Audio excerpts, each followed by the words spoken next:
Rui Lira, agora na Cultura Informa. Tá chegando com os comentários nesta terça-feira, professor e analista político, Rui Lira. Boa tarde, Rui. Boa tarde, André Santiago. Boa tarde a Sandro Rodrigues, da nossa técnica. Boa tarde para a grande audiência da Cultura Informa. Boa tarde, Elaine Dias. Boa tarde, professor Rui Lira. Bolsonaro acaba de dar declarações que garantem, pelo menos do ponto de vista do que ele falou, a inocência do ex-presidente Lula nos processos judiciais que ele enfrenta e os que ele já enfrentou e venceu. E o que Bolsonaro disse de tão significativo que a gente deva prestar atenção? Acho que deve prestar atenção o eleitor dele, de Bolsonaro, para não falar bobagem, e devem prestar atenção os eleitores de Lula para poder rebaterem qualquer argumentação com um argumento que já usavam anteriormente, mas que agora Bolsonaro está usando também. Vamos aos fatos. Ciro Nogueira aceitou hoje ser ministro da Casa Civil da Presidência da República. E Ciro Nogueira responde a 5 ações judiciais contra ele.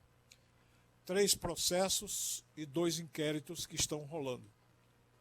E Bolsonaro então foi questionado sobre esse aspecto jurídico, né, que mexe com o recém-nomeado, digamos assim, ainda não está empossado, mas está praticamente nomeado, Ciro Nogueira, do Centrão e do PP, que vai assumir a Casa Civil. Bolsonaro disse textualmente, numa entrevista a uma rádio aqui da Paraíba, que ninguém no Brasil pode ser condenado a não ser depois de transitar em julgado todo o processo, né, que pesa contra a pessoa. Vejam que é o argumento que se usava e que até eu coloquei aqui várias vezes, quando alguns ouvintes diziam que Lula era ladrão, eu dizia, cuidado que você pode ser processado por isso, porque você está dizendo uma coisa que a justiça não está dizendo. O ouvinte está afirmando que a pessoa é um ladrão quando não há na justiça nenhuma culpa, nenhuma formação efetiva, definitiva, né? Porque aí é onde está o que Bolsonaro colocou. Vejam só o que foi que ele disse nessa rádio da Paraíba. Eu acho que todos nós só somos culpados depois de a sentença transitar em julgado. Ou seja, é preciso que um processo percorra todas as instâncias até o último recurso para que a pessoa seja considerada culpada. E não é o caso de Lula, como não é o caso de Michel Temer, não é o caso de Aécio Neves e de outras pessoas que foram envolvidas em processos ditos de corrupção ou ditos de acusação, essa coisa toda. Com uma diferença. O argumento da defesa de Lula é que Lula sofreu uma perseguição política. Porque a defesa de Lula podia ficar satisfeita apenas com o resultado. Que a essa altura, de 17 processos que Lula tem, só tem 3 rolando e mesmo assim não são diretamente ligados, conexos com a questão de corrupção e questão de política. Envolve o presidente, o ex-presidente, mas o resto não. Já está tudo resolvido, tudo encaminhado. E naqueles processos que não correram na mão de Sérgio Moro, Lula, ou os processos foram arquivados porque a denúncia não valeu, ou então ele foi absolvido diretamente por juízes fora de Curitiba. Juízes em Brasília, por exemplo, em São Paulo e em outros lugares que não acataram denúncias contra o ex-presidente. Portanto, Bolsonaro acaba de dizer o seguinte, que ele está seguindo a Constituição, que ele está admitindo que Lula é inocente e que, portanto, tem os seus direitos políticos. Assim, Bolsonaro reconhece o que diz o inciso 57 do artigo 5º da Constituição, que diz assim: ninguém será considerado culpado até o trânsito em julgado de sentença penal condenatória. Então, daqui em diante, mesmo que Bolsonaro esteja usando isso para poder se defender da acusação que está botando mais um corrupto para dentro do governo, que no caso seria o Ciro Nogueira. Então ele está dizendo que Ciro Nogueira não foi julgado. Ele próprio, Bolsonaro, tem 2 ações em que ele é réu e ele, teoricamente, não poderia estar no cargo, mas ele pode porque esses fatos, essas acusações são anteriores ao mandato dele como presidente. Então ele pode terminar o mandato e só depois disso é que as ações vão seguir na justiça. Pois bem, em que importa a gente estar raciocinando essas coisas que a gente está raciocinando nesse momento? É para defender Lula? Não. É para defender Bolsonaro? Justificar Bolsonaro? Não. É para dizer que não tem problema que alguém seja corrupto ou que esteja sendo investigado e deva ser político? Não. Porque por uma questão ética, quem tivesse como réu em processos não poderia exercer cargo público. Sobretudo processos que envolvam dinheiro público, que envolvam a conduta moral da pessoa. Teoricamente, seria isso para todo mundo, para Lula, para Bolsonaro, para Ciro Nogueira, para qualquer um. E por que isso não está valendo? Porque quem manda, gente, é o poder econômico. É o poder econômico quem dita quem entra e quem sai, quem fica, quem permanece. É o poder econômico que determinou, por exemplo, que Queiroz, que era o operador das rachadinhas de Flávio Bolsonaro, esteja agora em casa. E quando eu digo em casa, não é em prisão domiciliar, não. Ele está solto, ele está livre, leve e solto, tranquilo aí. O Fabrício Queiroz, que tem todas as evidências que ele fazia a operação da rachadinha. Recebia dinheiro até de miliciano, botava na conta e distribuía com o filho do presidente, com a mulher do filho do presidente, com a esposa do presidente, a Michelle, e por aí vai. E por que esse processo está abafado e preso lá dentro? Porque o poder econômico quer. E por que Ciro Nogueira está assumindo na Casa Civil? É porque Bolsonaro quer. É porque Bolsonaro acha que é bom para ele e é simpático para ele tirar um velho amigo dos tempos da Academia Militar das Agulhas Negras, o Luiz Eduardo Ramos. Ele está tirando ele da Casa Civil e botando Ciro Nogueira. Bolsonaro está fazendo isso porque não pode, ele não tem condição de enfrentar Ciro Nogueira, não tem condição de enfrentar os homens do Centrão, Arthur Lira, que estão com a mão na massa, que estão com força política, tanto para tirar general de dentro do governo, como estão tirando, porque o poder do general Ramos acabou. Ele não foi sequer avisado, ele nem soube. Quando perguntaram a ele o que foi que houve, ele disse: um trem me atropelou, eu estou me sentindo atropelado.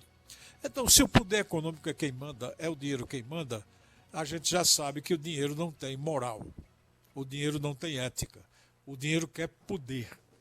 O dinheiro podendo quebrar o adversário por bloqueio econômico, como os Estados Unidos faz com o Irã, com Cuba, com a Venezuela, quebra. O poder econômico podendo impor alguém dentro de um governo, coloca. E Bolsonaro não tem liderança nem força pessoal, mesmo que tenha os votos como ele tem, para se impor e para dizer: não, aqui quem manda sou eu. Ele não manda. Daqui em diante acabou o governo comandado diretamente por ele. Ele vai fazer parte como presidente, vai estar na cena, mas o governo daqui em diante é de Ciro Nogueira. Ciro Nogueira sozinho, não. Ciro Nogueira com Ricardo Barros, que é o líder do governo. Ciro Nogueira com Arthur Lira, que é o presidente da Câmara, com o presidente do Senado, e formando um contexto de quem representa exatamente aquele capital grosso que bota senadores e deputados federais dentro da Câmara e dentro do Senado, exatamente para controlar o governo, como vem acontecendo em todos os tempos.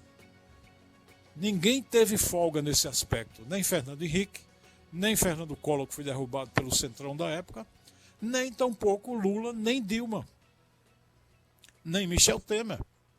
Embora que Michel Temer, como era de dentro, na hora que veio aquela acusação da mala de dinheiro correndo, o assessor dele carregando o toco, né, a propina para entregar para ele, e houve aquele flagra lá da Polícia Federal, aquilo tudo foi impedido de ser investigado pelo próprio Centrão.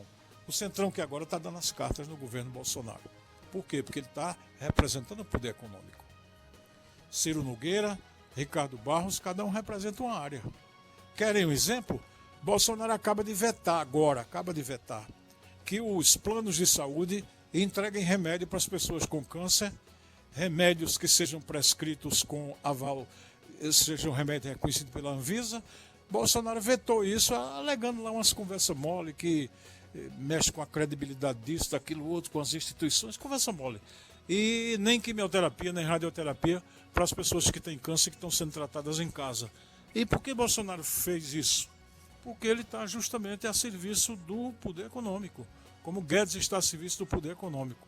Não tem projeto para o Brasil, não tem obra para o Brasil, não tem nada que se esteja fazendo como um projeto de nação, um projeto de país, coisa nenhuma. Cada reforma dessa é um arranjo, é uma jogada que se faz para manter o poder econômico com a mão na massa, com o controle de todas as coisas. E é o poder econômico que vai ditar o que vai acontecer daqui para frente, e é por isso que o ouvinte da cultura deve prestar atenção. Bolsonaro, que dizia que Lula era ladrão e corrupto, agora não pode dizer mais, porque ele mesmo está referendando ladrão e corrupto com o argumento que Lula usava, que era o do trânsito em julgado das sentenças, para poder gerar ou não a culpa das pessoas. Então agora, nem Bolsonaro pode chamar Lula de corrupto, ele tem que engolir aquilo que disse, e nem ele pode deixar de dizer que não está acompanhado de corrupto, porque ele reconheceu que a lógica da lei não isenta Ciro Nogueira. Mas, por tabela, ele acabou dizendo que isenta Ciro Nogueira e Lula.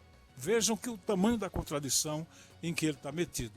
Então, essa complicação toda não é uma coisa que a gente inventa.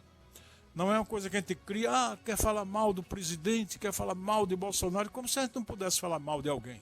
A gente pode falar mal de qualquer um. O que a gente não pode ser é calunioso, é mentiroso, é sem vergonha, é desonesto, é aético, e isso nenhum comentarista pode.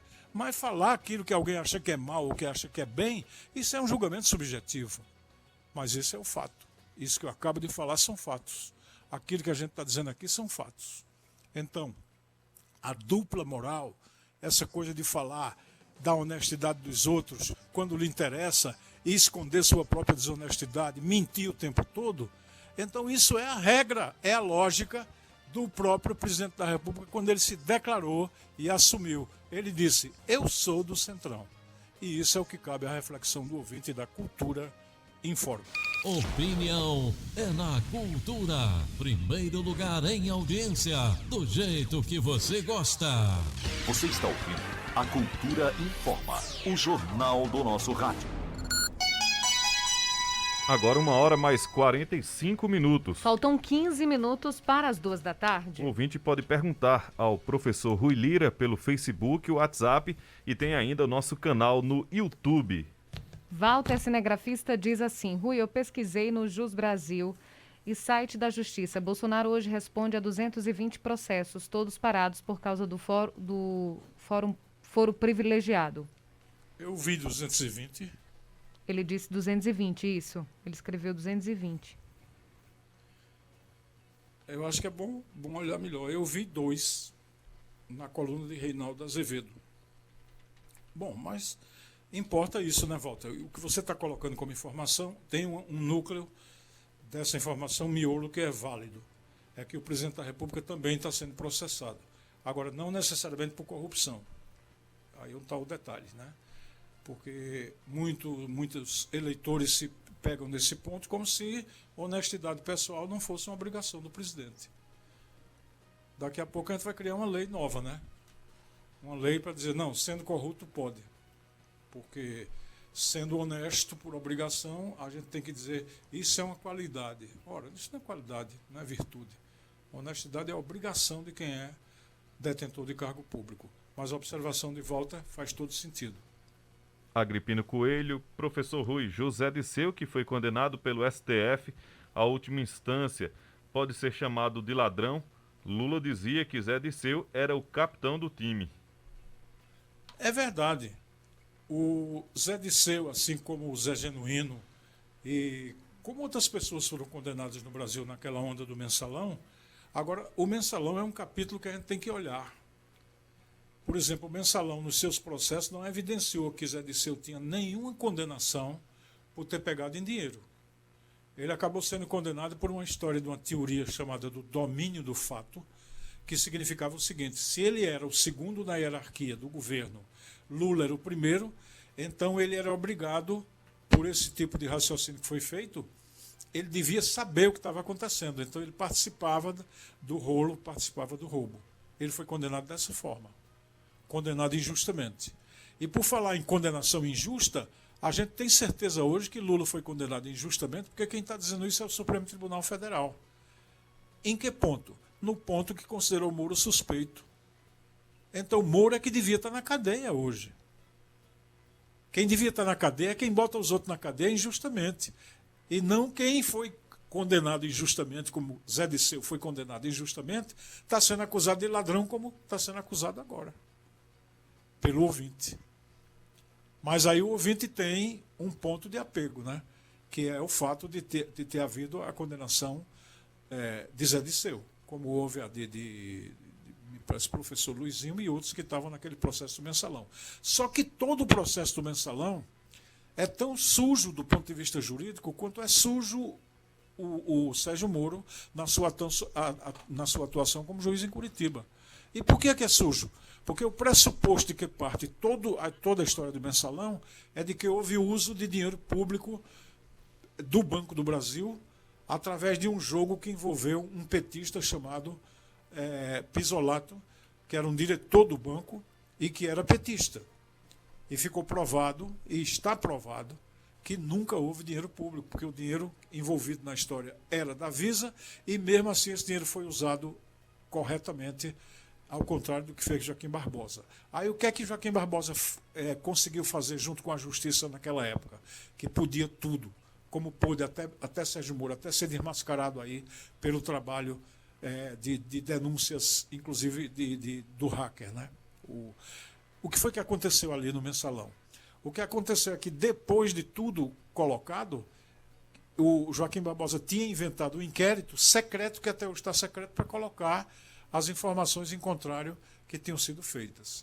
Então, aquele mensalão foi uma farsa, foi uma sujeira, foi uma desonestidade, condenou pessoas injustamente, incluindo Zé Disseu, Zé Genuíno e tantos outros, e incluiu alguns que tinham botado a mão no dinheiro, feito Roberto Jefferson, feito um neto, não sei das quantas lá que eu estou misturando o nome dele aqui, é muito nome na cabeça. Então, veja, o mensalão é uma história que a gente tem que fazer um programa inteiro, de 1h e tanto, para analisar e mostrar o que estava já dentro daquele jogo. Porque aquele fazia parte de quê? Das estratégias da chamada guerra híbrida, que os americanos estavam patrocinando com o objetivo de desmoralizar o PT e, por extensão, a política no Brasil. Porque lembra que no mensalão não só foi Zé Disseu, Valdemar Costa Neto, estou lembrando o nome dele agora, Roberto Jefferson, eram presidentes de partido. Coincidentemente, esses que botaram a mão em dinheiro diretamente, como Valdemar Costa Neto, Disseu nunca botou a mão em dinheiro, e Roberto Jefferson, hoje estão com Bolsonaro, porque são homens de direita. E estão aí palitando os dentes. Ninguém está chamando eles de ladrão. Não é? Então são coisas que a gente tem que saber, né? E que infelizmente não dá tempo nesse espaço aqui para a gente discutir corretamente, detalhadamente, essa questão. Professor, a gente agradece a sua participação de hoje aqui no programa. Muito obrigada. Eu também agradeço e desejo uma boa tarde para Elaine Dias, em primeiro lugar. Depois a gente vai falar quinta-feira sobre essas vitórias da Olimpíada e o desempenho dos nordestinos pobres aí dentro, ganhando medalha de prata e de ouro. E vamos dar uma boa tarde a André Santiago, uma boa tarde para Sandro Rodrigues e uma boa tarde especial para a grande audiência da Cultura Informa.